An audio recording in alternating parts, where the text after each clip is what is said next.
Good evening and welcome to 16 by 9, The Bigger Picture. Imagine living in third world conditions with a soaring crime rate and half your neighbors addicted to drugs. Incredibly, it's happening right in our own backyard.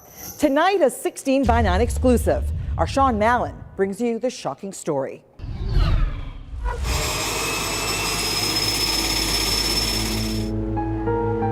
They are specks of humanity on a vast frozen landscape. Tiny First Nations scattered in the far northwest of Ontario. They have names like Wapakika and Yabmatung, Kingfisher Lake and Kitchener-Makasub and Inawag. Accessible only by air for most of the year, or ice road for a few fleeting weeks in winter. But the isolation has not shielded the people from a devastating import from the south. I was sick, and I felt like I was dying. Prescription drug abuse, mainly OxyContin, is spiraling out of control.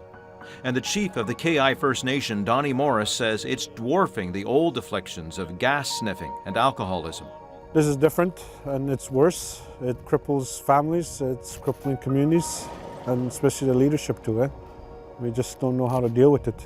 I say about 60% of the people on the reserve do use drugs that do have an addiction.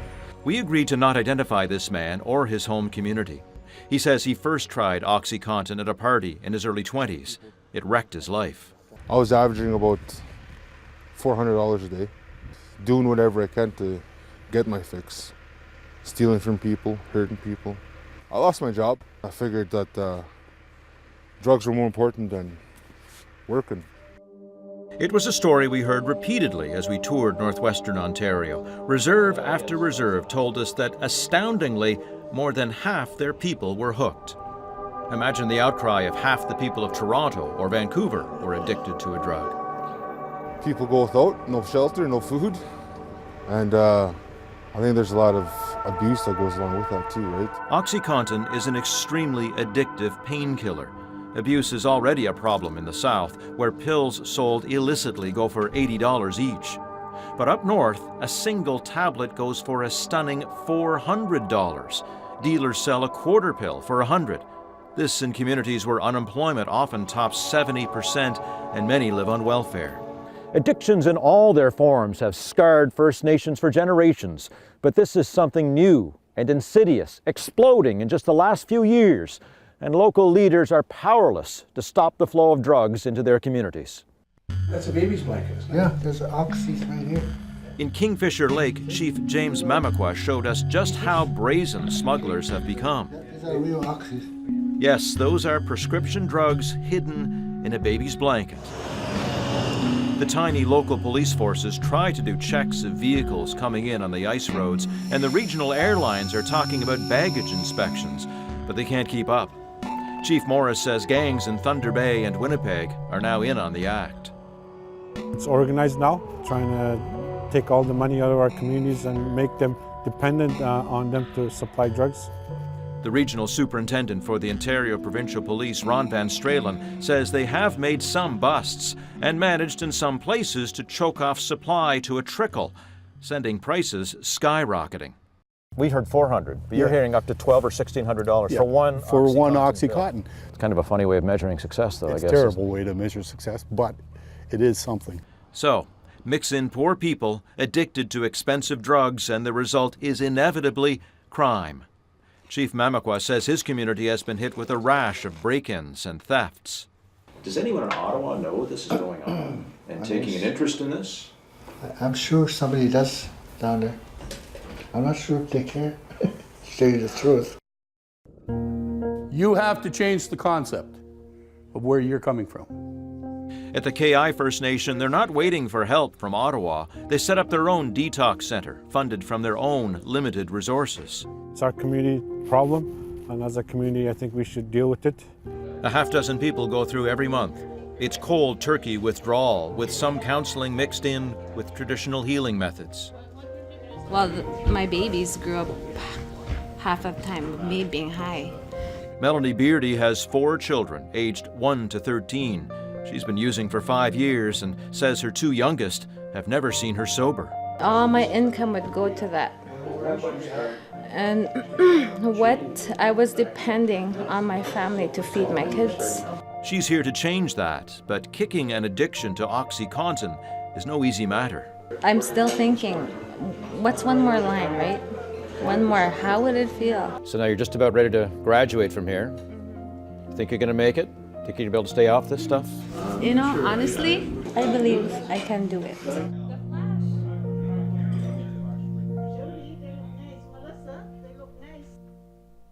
Coming up on 16 by 9. You quoted a number of 500 violent crime incidents? Per year. Per year? Yeah. 500 in a community of what, 2,700? 2,700. 500 violent crimes a year. Yeah. That's all coming up.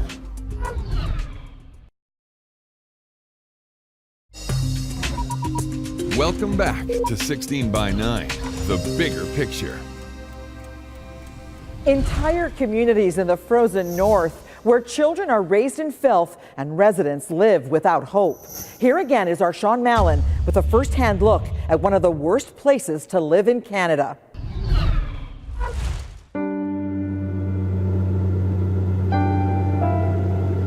If ever there was a place with an ironic name, it is Fort Hope, a First Nation in northwestern Ontario where the living conditions are third world.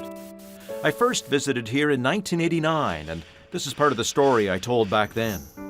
On the shores of Lake Yadmat, you can see Canadian landscapes of exquisite beauty. You can also see diapered children playing in a filthy ditch. And you can see the home of Zacharias and Charlotte Misitiwajasik, a tiny bungalow where 16 people live. It's hard to believe that people live in a place like that in a country as rich as Canada. But when I returned to Fort Hope in 2011, 2 decades later, I found that if anything, things are worse. How come you got the tarp over there? This is Louis Sugarhead, and this is where his family lives, all 10 of them. The door is not 100%, so it's really. I can see right inside. Despite being one of the lucky few in the community with a job, this is the best home Sugarhead can afford. With all those mouths to feed and a chronic housing shortage, this is as good as it gets. So what's it like living with all those people in this little house? It's pretty stressful at times, especially when you have kids crying all at once. Only a thin layer of plastic separates the family from the brutal cold outside, and the inside is filthy with mold, missing walls, and broken windows. Falling apart, eh? Not a good way to raise kids? I guess, in a way, it's not really a good thing for them. The one sign of hope for this community in 1989 was the bright new school and the promise of something better for the children. Today, the school is still there, but listen to the update from band manager Andrew Yesno. The school was set on fire in the fall. Even your school was set on fire? Yeah. That was when Fort Hope hit bottom. A wave of arsons ripped through the community. 12 buildings torched. The old band office was hit. And at this home, the residents barely escaped with their lives. This house was occupied by one of the local ministers. He got up in the middle of the night to make some tea. He smelled something. He opened up the room door and the fire burst up in front of him. That was probably the final straw, where they firebombed the house with the people sleeping inside. The band declared a state of emergency. The local native-run police force was overwhelmed.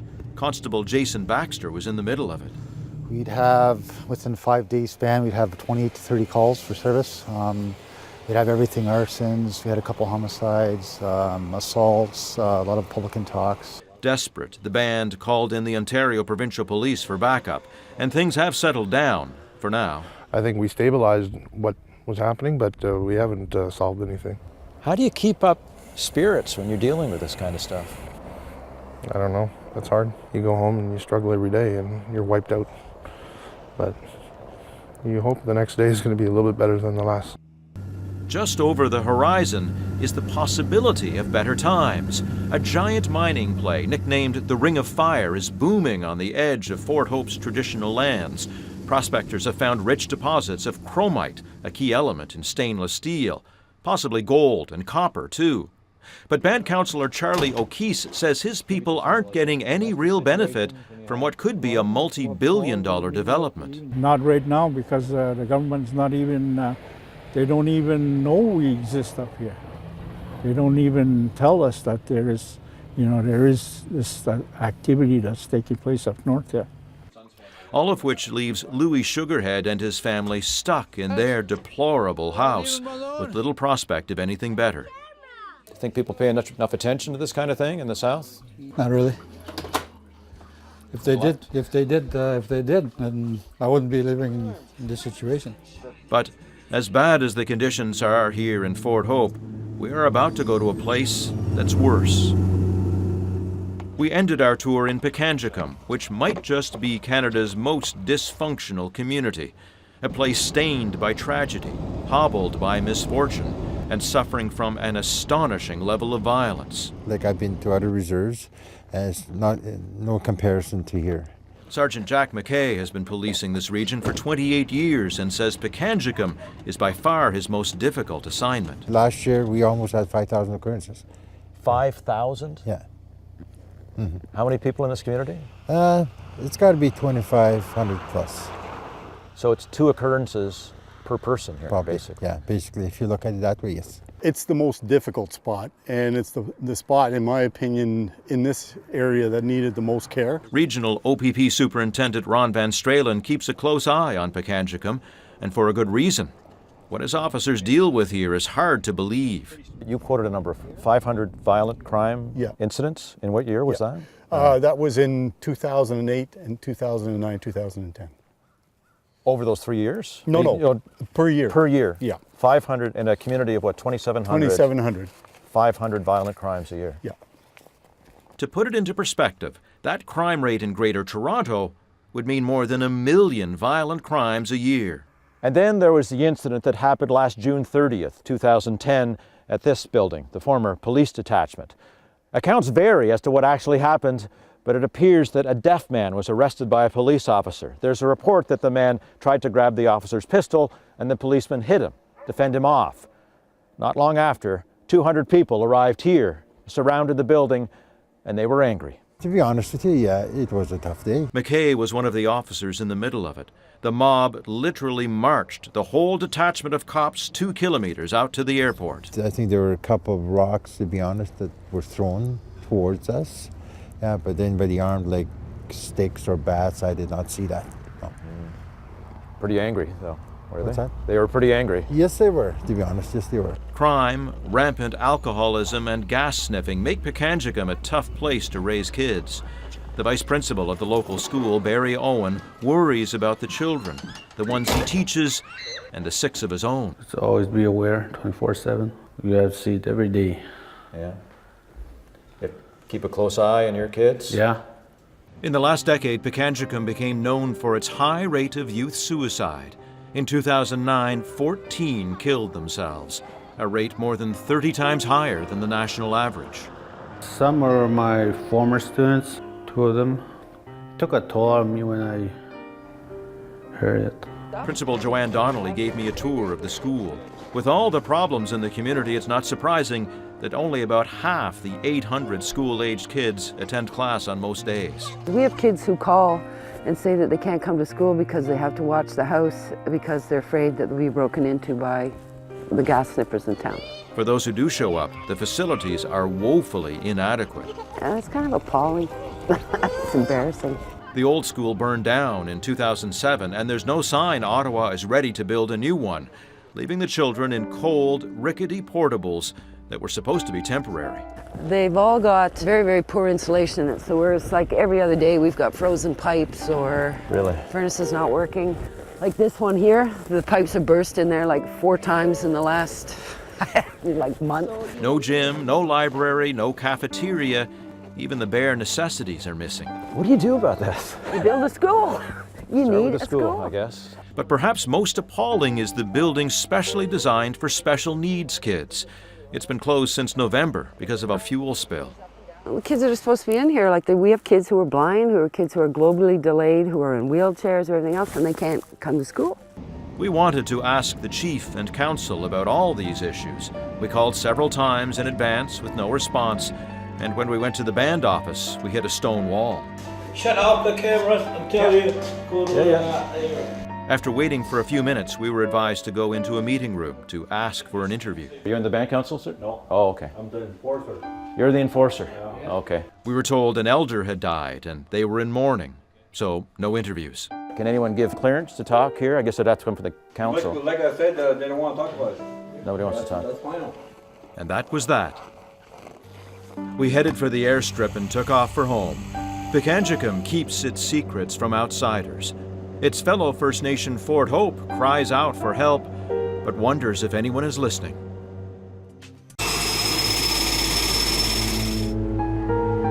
They are specks of humanity on a vast frozen landscape. Tiny First Nations scattered in the far northwest of Ontario. They have names like Wapakika and Yabmatung, Kingfisher Lake and Kitchener-Makasub and Inawag. Accessible only by air for most of the year, That do have an addiction. we agreed to not identify this man or his home community. He says he first tried OxyContin at a party in his early 20s. It wrecked his life. I was averaging about $400 a day, doing whatever I can to get my fix. Stealing from people, hurting people. I lost my job. I figured that... Chief of the KI First Nation, Donnie Morris, says it's dwarfing the old afflictions of gas sniffing and alcoholism. This is different and it's worse. It cripples families, it's crippling communities, and especially the leadership too. We just don't know how to deal with it. I say about 60% of the people on the reserve do use drugs. Or ice road for a few fleeting weeks in winter. But the isolation has not shielded the people from a devastating import from the south. I was sick, and I felt like I was dying. Prescription drug abuse, mainly OxyContin, is spiraling out of control. And the Good evening and welcome to 16 by 9, The Bigger Picture. Imagine living in third world conditions with a soaring crime rate and half your neighbors addicted to drugs. Incredibly, it's happening right in our own backyard. Tonight, a 16 by 9 exclusive. Our Sean Mallen brings you the shocking story.